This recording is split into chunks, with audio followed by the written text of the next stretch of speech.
À quoi servent les 5 ministères?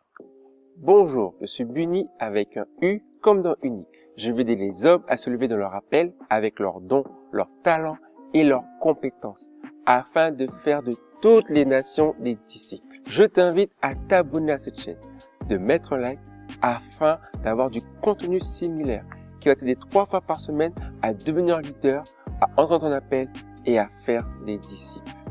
Nous allons voir à quoi servent les 5 ministères. J'ai fait une première vidéo sur quels sont les 5 ministères pour te permettre d'avoir une définition simple et rapide pour pouvoir te représenter les 5 ministères. Maintenant, je vais rentrer dans à quoi ils servent dans notre contexte actuel. Commençons avec l'apôtre. L'apôtre, comme je disais, c'est l'envoyé. C'est celui qui va fonder l'église. Donc, il aura le rôle de chaque ministère au départ. Il va être le pasteur, il va être le prophète, il va être le docteur. Il est là vraiment pour tout faire au départ. Mais ensuite, sur le conseil du Saint-Esprit, il va choisir les bonnes personnes. Parce que dans son rôle, il n'est pas là pour rester. Il va rester 1 an ou 2, comme l'apôtre Paul, et ensuite, il va partir créer une autre église. Tu te rends compte? Ça, c'est le top, non? Donc, il va choisir les bonnes personnes pour que l'église qu'il a créée puisse croître et faire vraiment son rôle, c'est-à-dire gagner des âmes à Christ. Dans Ephésiens 4, il dit clairement qu'il faut que le corps s'édifie pour qu'il puisse toujours continuer à croître, à grandir. C'est-à-dire que l'église puisse aller encore gagner des âmes et prendre soin d'elle. Et donc, il va choisir le pasteur qui est là pour prendre soin des âmes. Et pour moi, c'est vraiment son cœur de métier. Il est le berger. Et c'est pour ça qu'aujourd'hui, moi-même personnellement, c'est que mon avis, j'ai un vrai problème avec les pasteurs qui doivent aussi gérer l'église. Parce que les premiers disciples, ils disaient clairement, notre rôle, c'est d'amener la parole et de prendre soin des âmes. Donc si on peut avec l'argent, on va prendre des personnes compétentes pour le gérer. Et pour gérer tout ce qui est la structure de l'église, nous on est là pour amener la parole et nous on est là pour amener la parole et prendre soin des âmes. On le voit bien dans Acte 2. Ils le font clairement. Ils séparent les choses en fait. Donc voilà, pour revenir à notre contexte, le pasteur est là pour prendre soin des âmes. Et donc, quand il fait ça pleinement, il peut aider les âmes à guérir, à se reconstruire, à vraiment être focus sur la parole de Dieu, à être focus sur l'Esprit de Dieu. Et c'est ainsi que le professeur, le docteur, l'enseignant intervient pour pouvoir aider les âmes à vraiment comprendre la parole autrement, à donner cette habitude de lire la parole, de la méditer, à la laisser grandir en nous, à nous apporter des choses qu'on ne voit pas. Et vraiment, il va aider le peuple à mieux comprendre la parole. Donc, déjà, l'apôtre, il a choisi ses personnes, le pasteur prend soin des âmes, et le docteur est là pour faire les âmes grandir, évoluer, élever dans la parole. Et quand les âmes sont prêtes à ça, eh bien, il y a l'évangéliste qui va les aider à sortir, à aller. Comme ça, le cycle peut se mettre en place. L'église, elle est ferme, elle est constante de la parole, et elle peut recevoir de nouvelles personnes parce que elle a été guérie émotionnellement, elle a été guérie psychologiquement, elle a été guérie de son passé grâce au pasteur, elle a été formée, éduquée dans la parole. Donc maintenant, elle peut commencer à faire de même, à aller vers l'extérieur pour prendre soin des autres et les aider à comprendre qui est Jésus.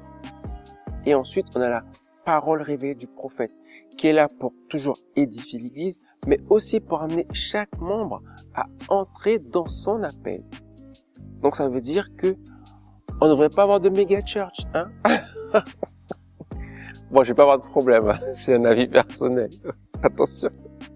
Non, mais si on fait attention, les méga church, c'est des personnes qui ont gardé des appels en elles pour pouvoir grandir en fait. Il y avait un businessman. Il y avait un businessman par là, il y avait une infirmière par-ci, il y avait quelqu'un qui avait à cœur le social par là. Ils les ont gardés pour faire grandir l'église. Donc, et répondre à des besoins plus grands de la ville. Donc, l'église a pu grandir autour de ces nouveaux appels, de ces nouveaux ministères. Mais c'est des personnes qui ont été appelées à ces rôles, qui sont restées attachées à l'église. Est-ce que c'est une bonne chose? Je ne sais pas. Est-ce que c'est une mauvaise chose? Est-ce que c'est une mauvaise chose? Je ne sais pas. Ce que je sais, c'est que le prophète il est là pour que l'église grandisse, spirituellement, mais elle est là aussi pour que chacun d'entre nous, nous puissions trouver notre voie avec le Seigneur. Nous puissions chacun entrer dans notre appel. Si on comprend bien, l'apôtre n'est plus là. Il y a le pasteur, il y a l'enseignant ou le docteur, il y a l'évangéliste et le prophète.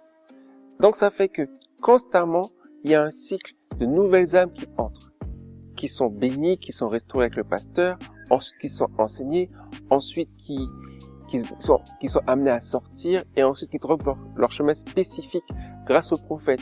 Donc si c'est spécifique, peut-être qu'ils doivent quitter l'église, peut-être qu'ils doivent aller ailleurs dans un autre pays, ils deviennent missionnaires par exemple, ou encore ils doivent monter une entreprise. Donc le cycle continue et ça recommence.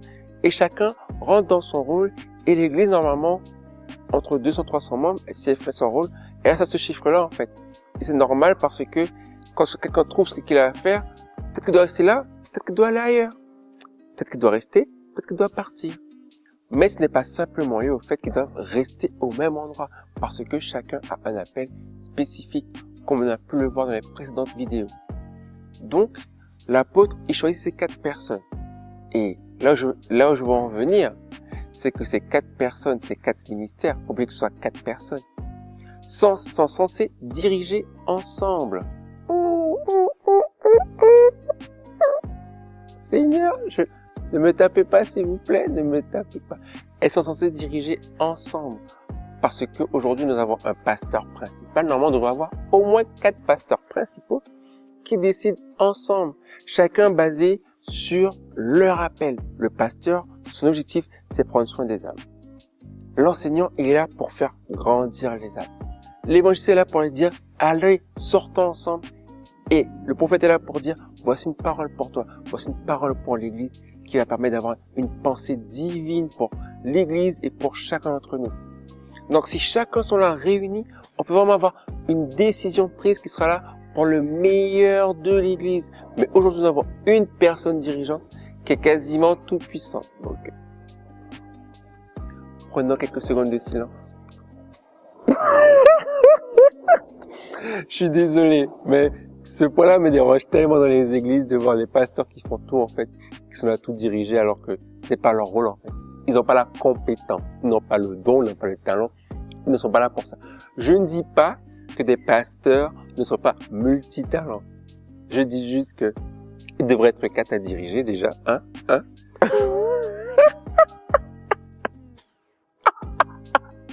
au moins 4, et après, ils devraient le faire pour le bien de l'église, pas pour le bien-être personnel. Je ne vais pas m'étendre sur ce point-là.